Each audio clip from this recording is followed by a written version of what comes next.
I tend to do a lot of research before diving into something head first. Even so, there were still some things that I could only learn through experience. Here's what I wish someone had told me to help me maximize my money, time, and effort when building my collection.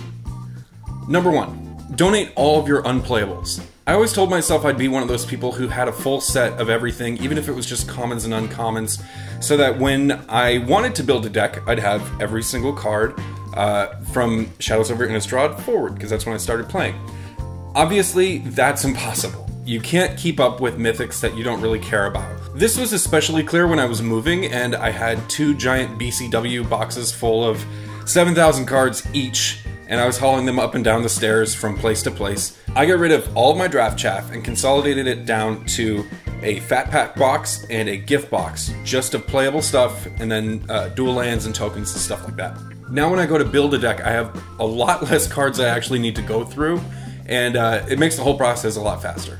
I try not to keep anything under 25 cents, because if I'm going to be building a deck, I'm going to do an order anyway, so why not just bundle those into the order and pay to not have to keep all these random cards that I might need for a rainy day.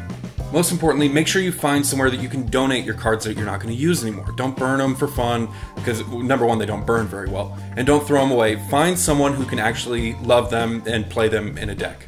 Boys and Girls Club, a local library, an after-school club, there are plenty of places for these cards to go and live a second life.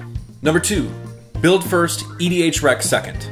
Getting to know your commander can be an iterative process. By digging through your own collection and building a 99, you start to come up with different lines of play that you wouldn't think of if you had just net decked a list first. Once you've got your 99, head on over to edhrec.com or find a deck tech that you like. I personally recommend the Command Zone or the Commander's Quarters, and see what other people have done. After spending time building your own 99, you're far more equipped to absorb information in a meaningful way.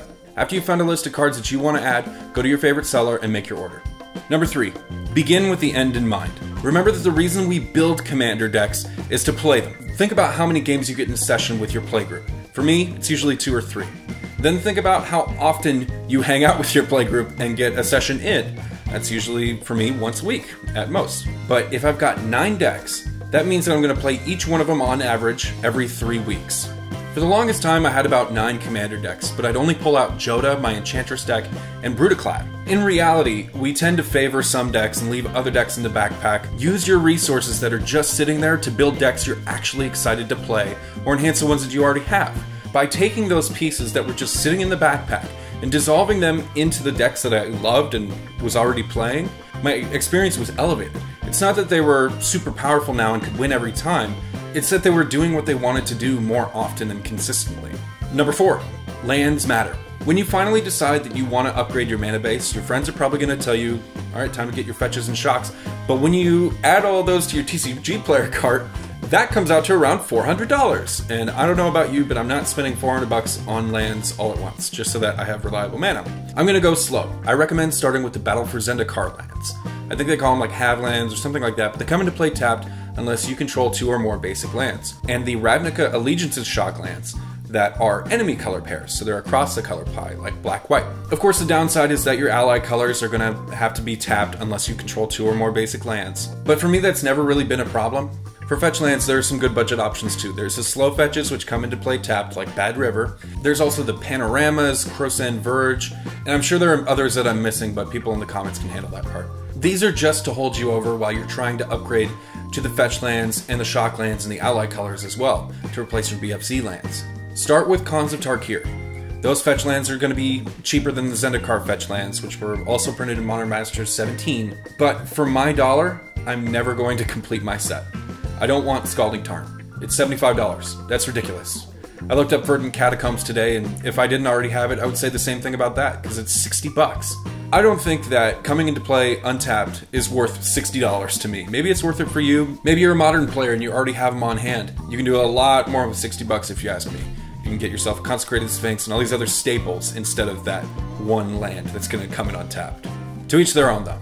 Number 5. Take apart precons. If you've just bought a new pre-constructed deck and you've sleeved it up and you haven't taken out at least 8 to 10 cards, you're probably doing it wrong. Think about this spider that came in Lord Windgrace's deck.